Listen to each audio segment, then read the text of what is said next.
Как это работает? Сегодня в выпуске. Дровяные печи. История с пылу с жару.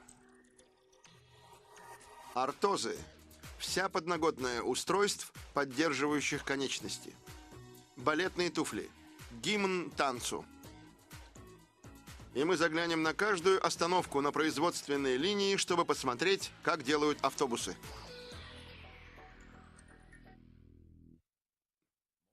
Все больше и больше людей покупают дровяные печи для создания уютной атмосферы. Но их мощности хватит и на то, чтобы обогреть целый дом. Они экономичны, а новые модели с низким уровнем выбросов меньше вредят окружающей среде. Мы расскажем, как они работают, чтобы у вас потеплело на душе.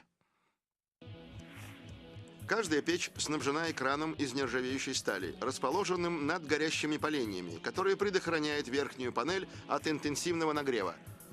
Кроме того, он замедляет выход дыма через дымоход и тем самым сокращает восходящую тягу, которую, поднимаясь, создает нагретый воздух. Производство печи начинается с больших стальных листов толщиной 8 мм.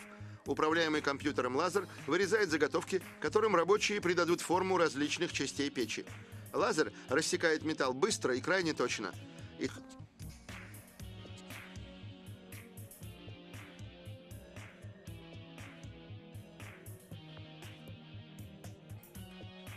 Теперь корпус фиксируют на станке для последующей сварки.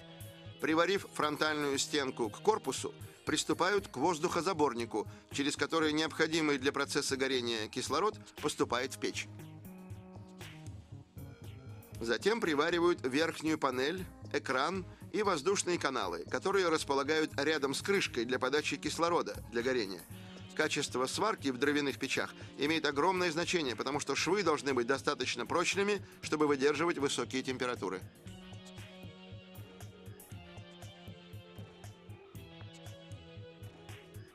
Теперь приваривают днище печи. Через отверстие в центре золу сметают в расположенный снизу зольник. Затем приваривают хомут, стальное кольцо, с помощью которого к печи присоединяют дымовую трубу, что ведет к дымоходу. После этого рабочие прикручивают плиту к сварной подставке, также изготовленной из стали. Тем временем идет работа над дверцей. По периметру дверной рамы приклеивают стекловолоконную ленту с помощью клея на силиконовой основе, устойчивого к высоким температурам. Лента не дает воздуху просачиваться через дверь и раздувать пламя сверх меры. После установки запирающей ручки приваривают петли.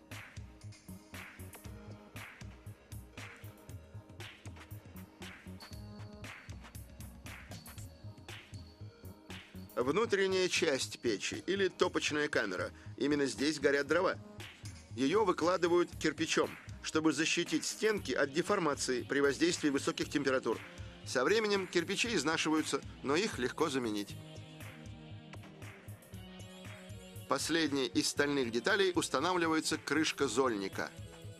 Затем автоматический конвейер перемещает печь в покрасочный цех, где роботизированная рука напыляет слой жаропрочной краски.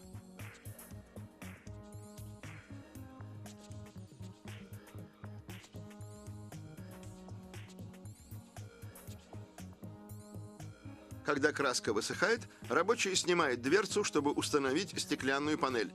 Это не простое стекло, а керамическое.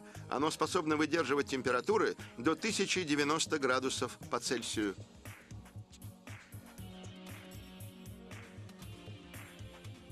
Когда стеклянная панель установлена, крепят декоративные элементы и информационные наклейки.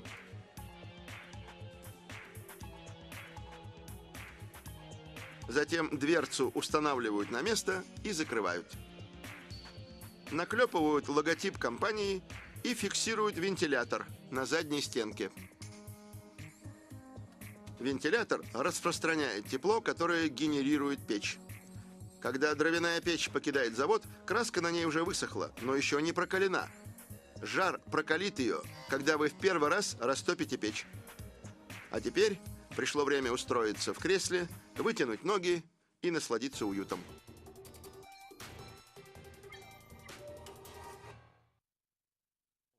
Ортозы – это такие приспособления, как супинаторы и бандажи, которые используются для решения проблем с мышцами или суставами. Такой аппарат может служить искусственной опорой, а также использоваться для профилактики или исправления деформации и улучшения работы ослабленной или болезненной области. Ортоз можно приобрести в магазине или изготовить по индивидуальному заказу. Но этот экземпляр был сделан на заказ. Изготовление ортоза по индивидуальному заказу начинается с тщательного обследования. Сертифицированный специалист, его называют техником-ортопедом, изучает проблемную область. В случае этого пациента – стопы. Закончив ряд манипуляций для проверки амплитуды движений и определения локализации проблемы, ортопед снимает мерки со стоп с помощью разнообразных инструментов.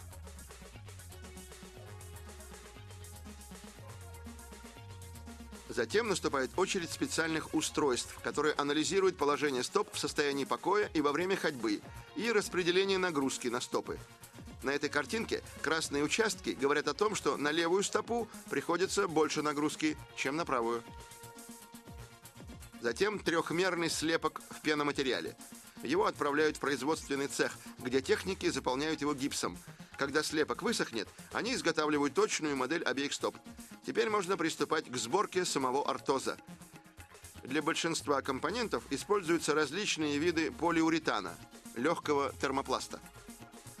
Каждый из видов создает особый эффект на определенном участке стопы пациента. Например, голубой слой изготавливается из жесткого полиуретана, который удерживает стопу в правильном положении. Плотный черный полиуретан в передней части облегчает толчок и сокращает нагрузку на эту часть стопы. Уже собранные изделия покрывают слоем клея и помещают в вакуумный пресс, где клей активируется под действием высокой температуры. После этого оставшийся между компонентами воздух откачивается, и они плотно спрессовываются. Когда ортоз достают из пресса, его помещают на модель соответствующей ноги. Затем он отправляется в другой вакуумный пресс, где ему придают форму. Индивидуальные ортопедические изделия из латексной пены готовы. Теперь гипоаллергенным клеем к ним приклеивают слой мягкого полиуретана. Остается только отшлифовать изделие до полной гладкости всех поверхностей. Чтобы убедиться в эффективности изделия, пациент надевает его и еще раз проходит все основные тесты. Помните то изображение с красными зонами? Их больше нет, потому что теперь вес тела равномерно распределяется на обе стопы. Этот пациент, по предписанию врача, обратился за тутором на колено. Ортопед изучает подвижность и устойчивость больного, а затем отправляет технические данные в производственный отдел. Там техники изготавливают модель ноги. Сначала они устанавливают ее под углом 12 градусов и оборачивают гипсовыми бинтами. В ожидании, пока быстро схватывающийся гипс затвердеет, пациент выбирает расцветку наружной части тутора. Затвердевшая оболочка служит формой. В нее заливают гипс, дают ему застыть, а затем снимают оболочку. Зачистив поверхность, наносят технические разметки, а затем устанавливают соединения из легкого алюминия, которые обеспечивают подвижность ортоза. Теперь лист пластика обрабатывают в печи. Это пластик с эффектом памяти, то есть если придать ему форму, он запоминает и держит ее. Выбранный пациентом дизайн переносится на переводную бумагу. С помощью лазерного термометра техник определяет, что пластик нагрелся до необходимой температуры, оптимальной для проникновения пигментов. Горячий декоративный пластик аккуратно помещают на модель. С помощью вакуумного мешка откачивают воздух и плотно прижимают пластик. Он застывает в течение 2 минут, сохраняя форму. Затем вырезают необходимый контур, обрабатывают внутреннюю поверхность и зачищают края. Последними закрепляются ремни, с помощью которых тутор фиксируется на ноге.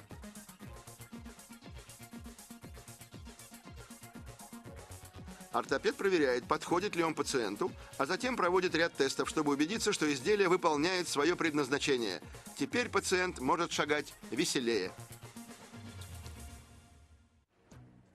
Смотрите во второй части. Балетные туфли. Гимн танцу. И наша последняя остановка – автобусы. До встречи во второй части.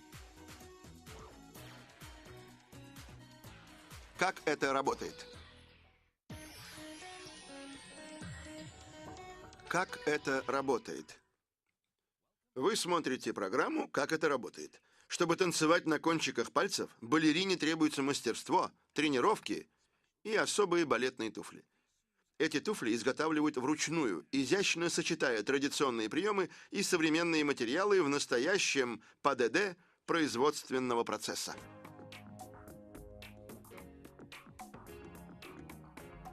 Внешний слой пуантов шьют из 3 слоев атласа. Каждый кусочек ткани вырезают с помощью пресса с металлическим штампом. За один ход он выкраивает детали на 4 пары туфель. Для каждой детали делают подкладку из чистого хлопка, чтобы защитить стопы танцовщицы от раздражения. Эта V-образная деталь называется союзка. Она станет передней частью пуанта. К ней пришиваются 2 других атласных детали. Они образуют задник пуанта. Затем полученную деталь сшивают, усиливая подошвенный шов лентой из искусственного материала. Такую же ленту пропускают через специальную машину, которая сворачивает ее пополам вокруг шнурка. Полученный кант пришивают по периметру туфли.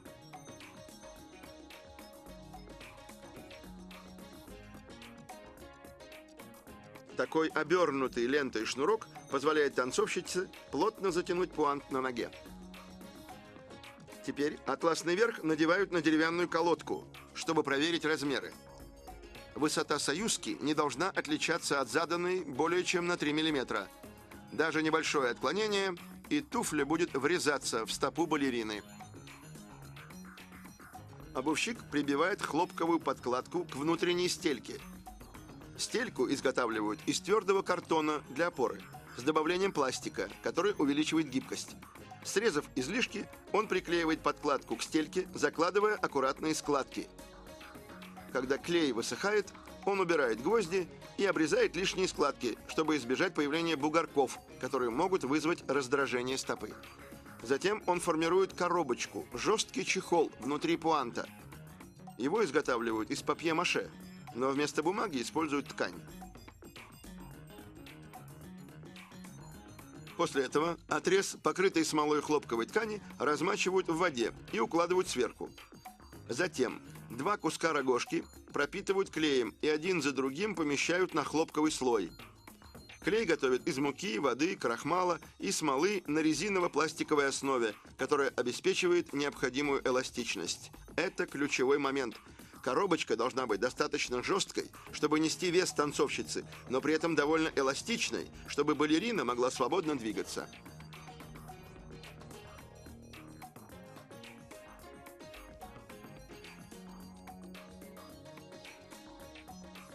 А теперь последний слой ткани, чистого хлопка.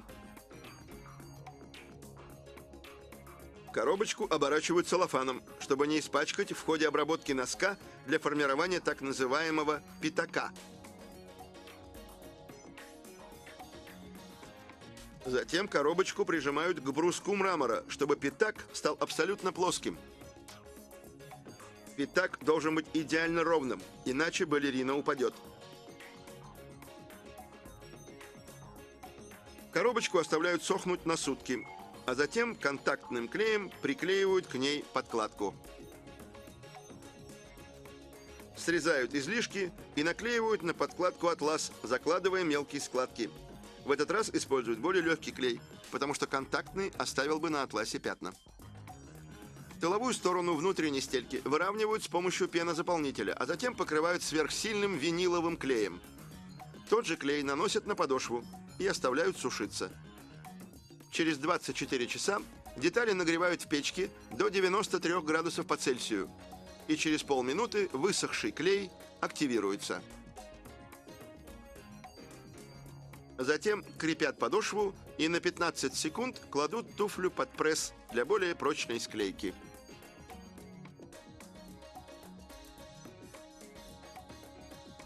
Теперь можно снять туфлю с колодки. Подошву изготавливают из замши, материала, который обеспечивает оптимальное сцепление. Он не скользит, но при этом позволяет танцовщице легко перемещаться по полу. Стелька из белой замши поддерживает стопу балерины и не позволяет ноге скользить, когда балерина танцует на кончиках пальцев. И танцовщица грациозна, как никогда.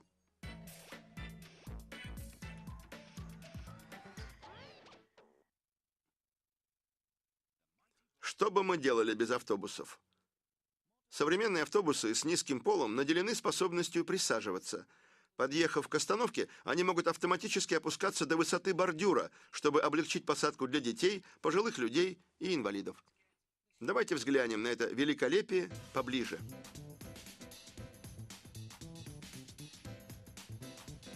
Длина этого низкопольного автобуса составляет 12,2 метра. Вместимость – 80 пассажиров. Чтобы изготовить внутренний каркас автобуса, стальные заготовки помещают под пресс.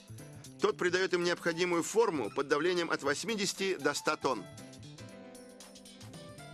Рабочие собирают корпус на специальном станке для сборки. С помощью электронного зонда они проверяют качество выполненной работы. Готовую крышу и боковые панели соединяют для сварки.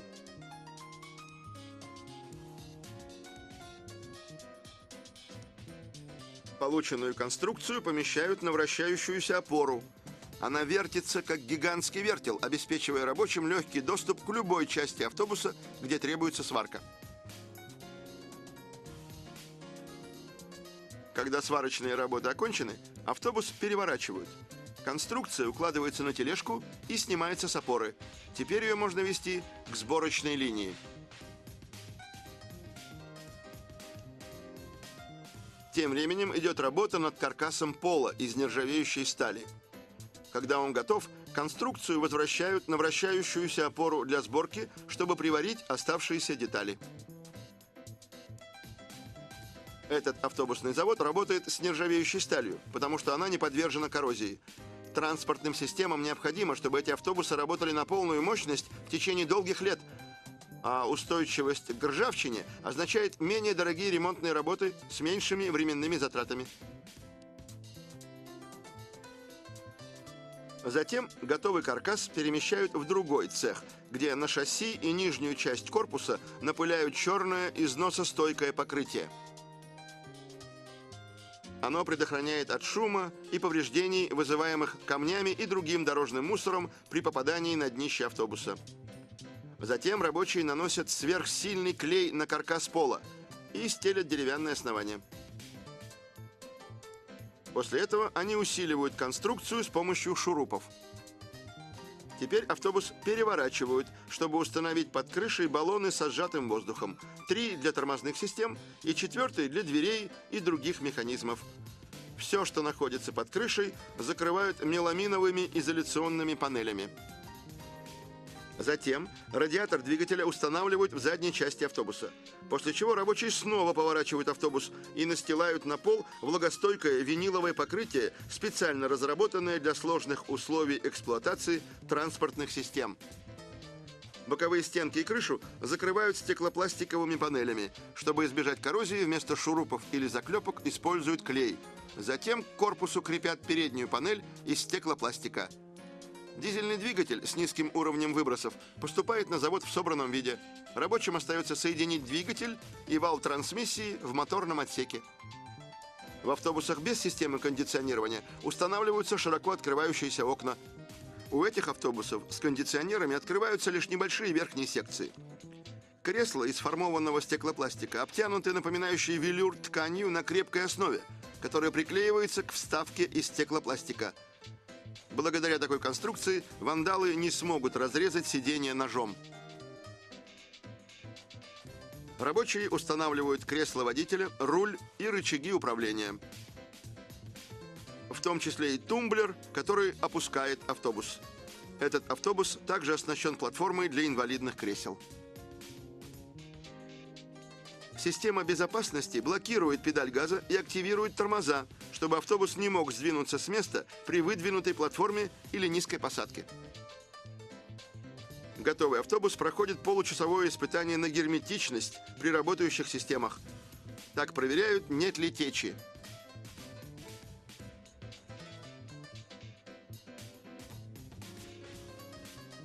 На каждом этапе производства завод проводит проверку качества, обращая внимание на каждый элемент, от механической безопасности и отделки до мельчайших деталей.